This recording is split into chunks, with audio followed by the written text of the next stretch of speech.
Welcome to the S6 Collaborative Project presentation of 2020. This is part of the IB internal assessment exam. I would like you to join me tonight to watch these lovely presentations of the S6 students of theater. The exam consists on the students creating an original theater play. During the task, they have researched professional theater companies and they have explored a starting point. Also, they went through all the stages of theater. They designed, they directed, they wrote, and now they will perform tonight. Tonight we're going to watch 3 presentations that they will last 15 minutes each with a 5-minute interval between. We would like you to give feedback to the performers in a form that you will have to fill during that interval. After the performances, there will be a meet and greet with the students, and I would like you to enjoy this night and thank you.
It feels nice to be heard, right?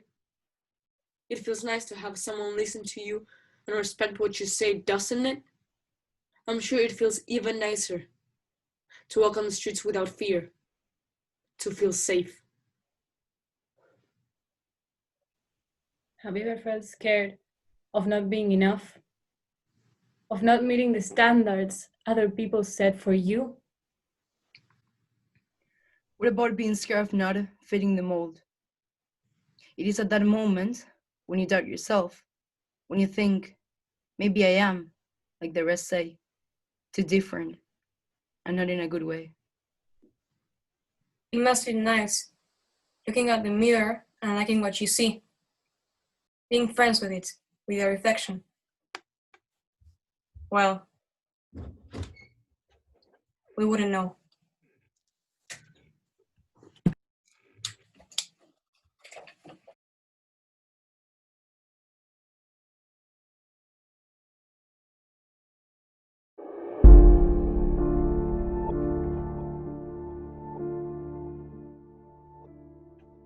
We got used to feeling that we are expected to fulfill a role that others have set for us. Feeling that we can fail, that we can be nothing less than perfect. We live with the fear of disappointing others by not meeting their ideals of excellence. We fear to admit that we might be having a hard time, but we won't ask for help because it will make us look weak. Our obsession with perfectionism makes us live in a constant state of worry, of panic, thinking that we could always do more, that we can work harder, push ourselves to our breaking point, and sometimes even further. Because to our eyes, our best does not seem enough anymore. How can it be that even if we are overachievers, we still convince ourselves that we are not good enough? It's like a never-ending story, a cycle that only gets worse and worse. The pressures others have put on us transforms some pressure we put on ourselves. So we never learn when to stop holding on to every little mistake that we make.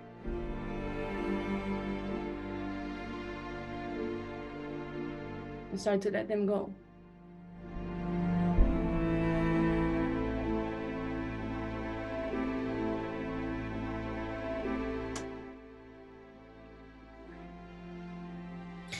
If we make a list of the things that limit us, we can think of many. Our age, our social context, our economic situation, physical traits, our gender. Due to our sex, we are allowed to do specific things and are not allowed to do others. Because of our sex, we are supposed to fit in specific roles that others have set for us hundreds of years ago. How come it is so hard to understand that things have changed, that we live in a modern world? Even still, it is a constant struggle. Because anything we do makes place for criticism, for judgment. How stressful it is to long for something with all of your heart and have a man tell you that you need to make a bigger effort to reach the dream. How infuriating it is to live with a constant fear that at any moment you can be mistreated, disregarded, beaten up, abused, or even raped. Who wishes to have this life? And I'm sure that men have a very similar struggle. But at least for me, this is what I know. And what I know now is that as a woman, I am stronger because I have no other choice.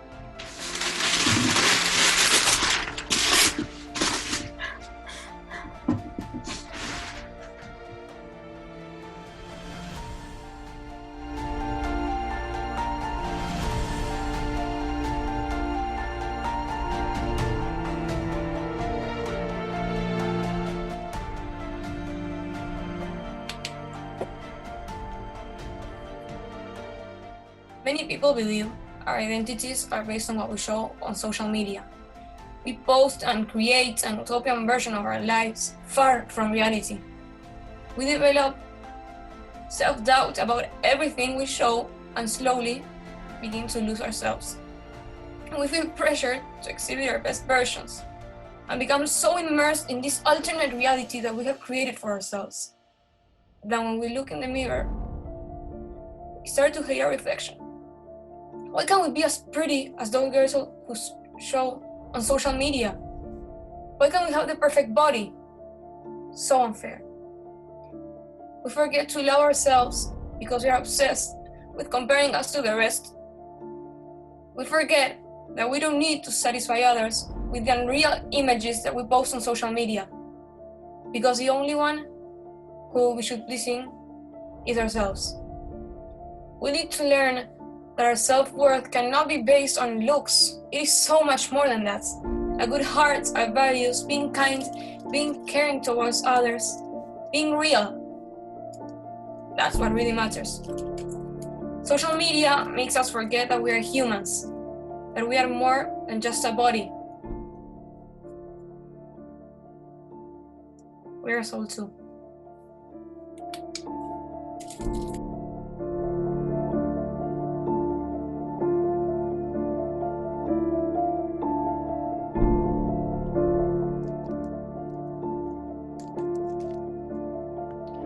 We've all heard about stereotypes.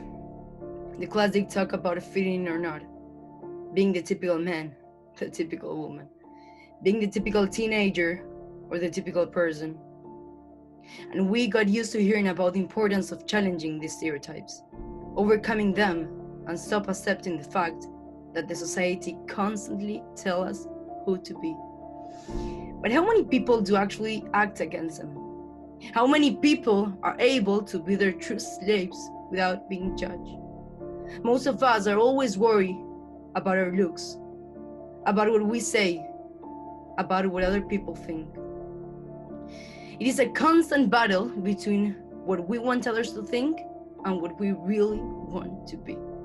We bleed out trying to be someone we are not, only because we're constantly concerned with others' judgments. And why is this?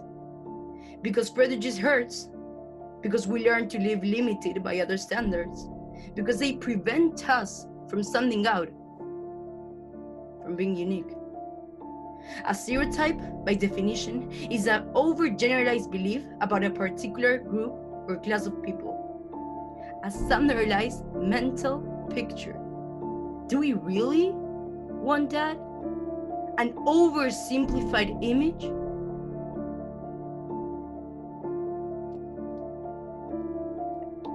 It doesn't sound compelling to me at all.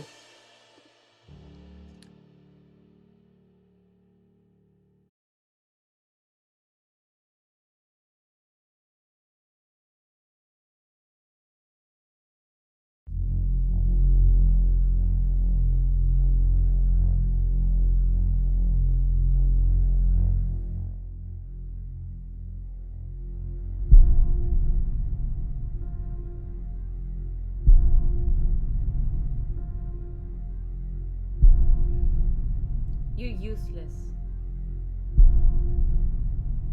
Your dress is too short. You're not allowed to fail. You look like men. You have to be skinny to be pretty. You look way too provocative. Skinny girls must have eating disorders. Stop crying so tattoos much. and piercings. She's probably a drug addict. A man can't wear a skirt. You're ugly. That skirt is too tight. Stop being so weird. When was the last time? What are you, anorexic? That makes you look fat. That's a lot of makeup. What are you, dumb? You're too fat. Don't skip the gym. You're too small. You're not pretty enough. Why would somebody want you? Have you seen your skinny arms? Are you sure you're right? You're too young to have an opinion. That job is not right for you. How much did you score on that Aren't test? you tired? Are you sure that looks good? You have no other choice. You cry like a girl. You should start thinking about your future. You're too sensitive to make a decision. Women can't think for themselves. Do you have a boyfriend? What a loner. You're too young to call yourself a feminist. That is too difficult. That is too easy. You need help. You can't do it on your own. Don't be such a girl. Will Your family like that? Aren't you ashamed to show that off yourself? Take off that dress. What will people think about you? Don't give that image to society. If you want to succeed, don't be the way Weren't you you are. invited? You will scare them. That is too difficult. You're disgraceful Always to show a the smile rest of on the your family. That job is not right for you. You always show a obvious that you're smile not on going your to make face. it. Don't Are you sure cry that in looks public. good? It was obvious that you were not going to make You're a it. disgrace to the family. Don't give that image to Stop crying society. so much. Fat. Don't be such a girl. That's a lot of Your dress is makeup. short. Take off the Stop dress. being Don't so skip the weird. gym. You're a mess.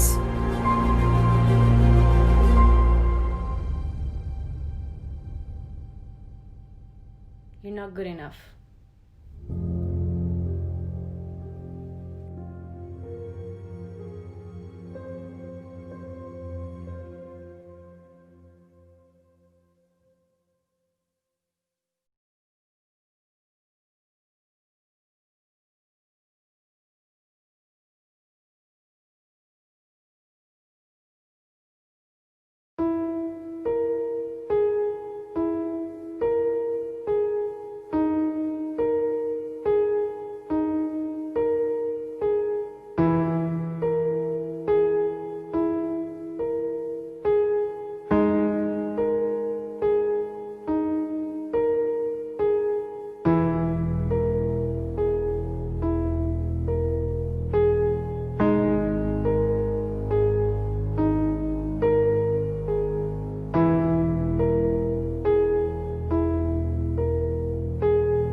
Hello?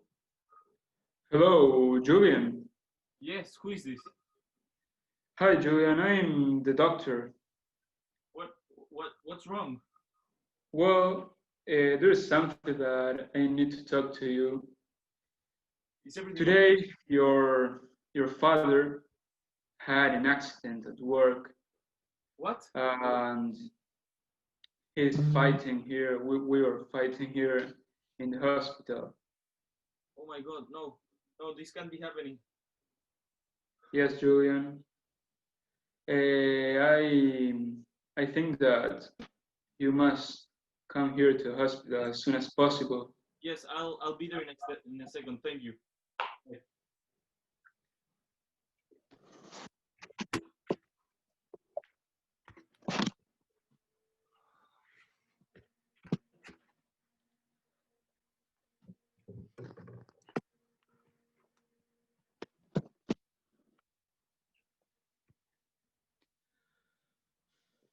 Hello, doctor.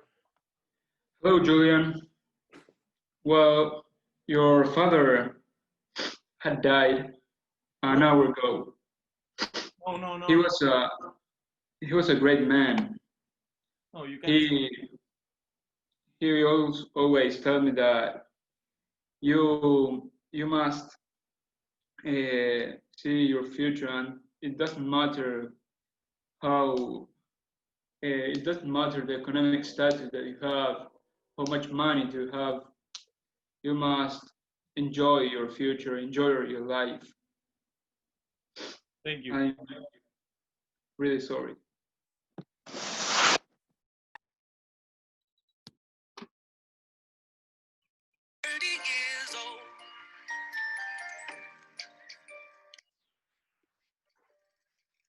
Still learning about life. My woman brought children for me, so I can sing them all my songs and I can tell them stories. Most of my boys are with me, some are still out seeking glory, and some I had to leave behind. My brother, I'm still savvy. Soon I'll be 60 years old. My daddy got 61. Remember life, and then your life becomes a better one. I made a hope my children come and visit. I'll be 60 years old. I think the world is cold. I will have a lot of children who can grow me. Soon I'll be 60 years old.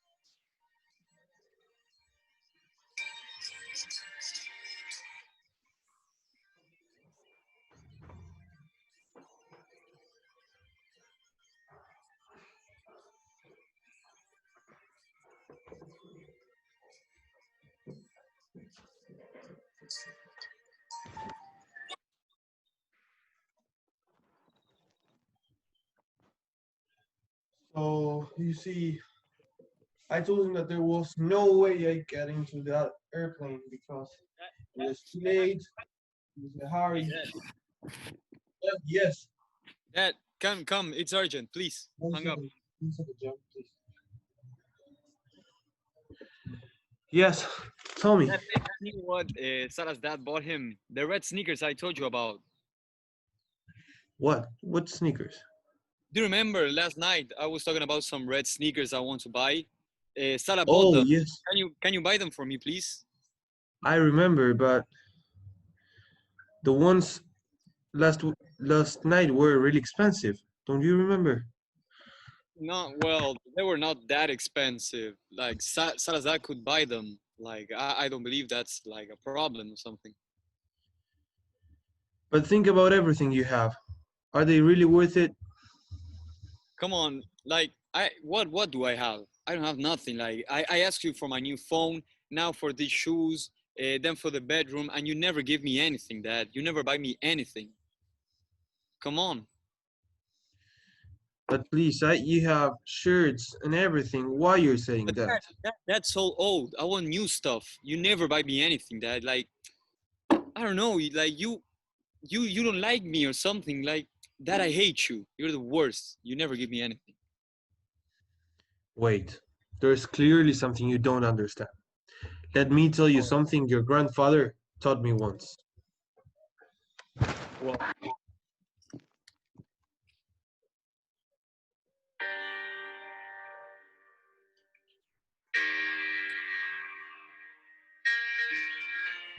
What is wrong, Julian? Nothing, Dad. Don't worry about it. Come on, tell me about it. It's just yesterday I was in the park and these kids they were making fun of me because of my baggy clothes and my broken sneakers. Listen, son, come here. I know we're going through a difficult time, and it is hard for both of us. I may not be able to buy you clothes every day, the ones that you want, but Jesus, I can't even buy the food for every day. But that doesn't mean I don't love you more than anything in this world. Clothes don't define you as a person. Your personality and your confidence do. Don't let other people's opinions influence your well-being in any way. Remember this, son. Money doesn't buy happiness. Love does. Thank you, Dad. You're right. I love you. I love you too, son.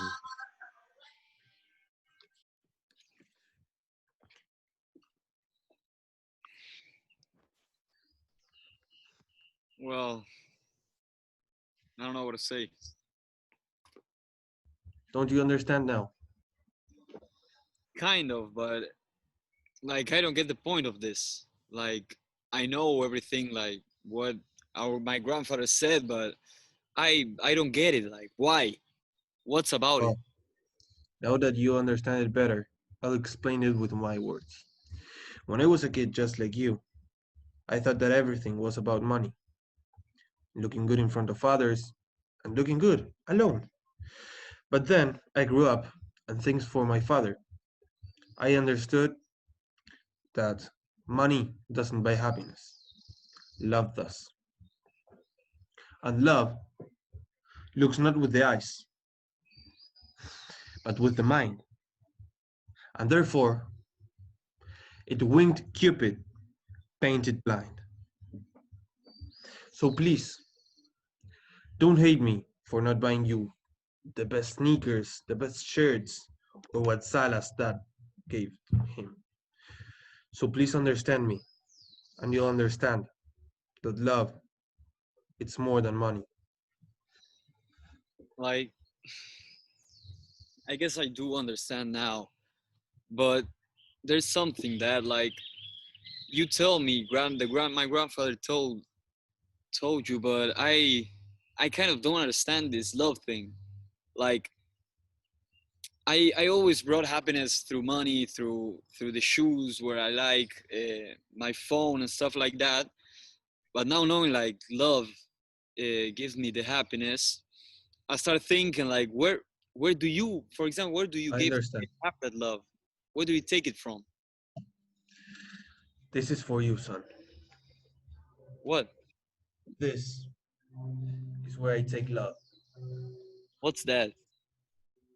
It's a balloon, son. It's love. So please, this is for you. Take it.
from the night before, and I can't.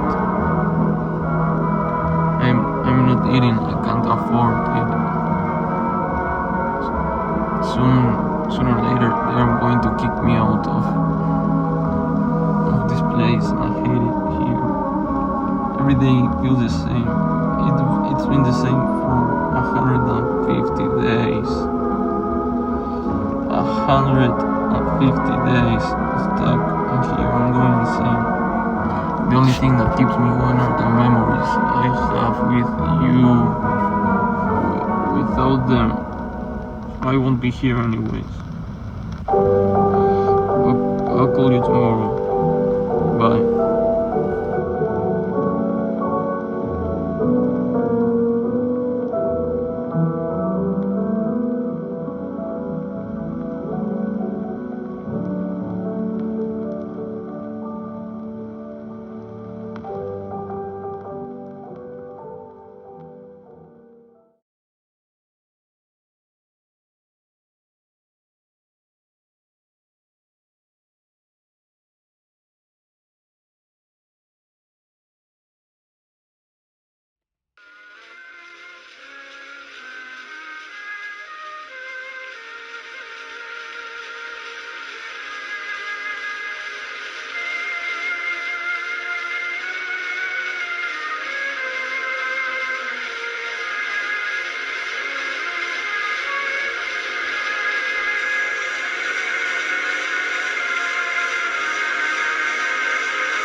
Hello.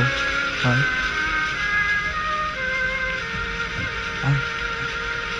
I'm calling you because I don't even know what is going on. I'm tired.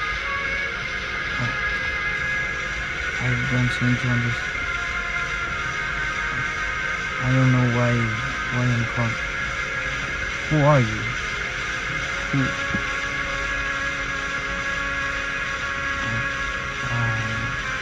I don't know what is going on with me.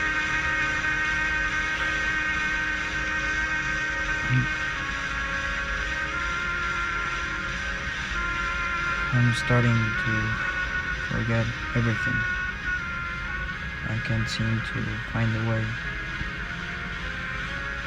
I don't understand you. I don't understand me. It's getting me. It's getting me. Bye.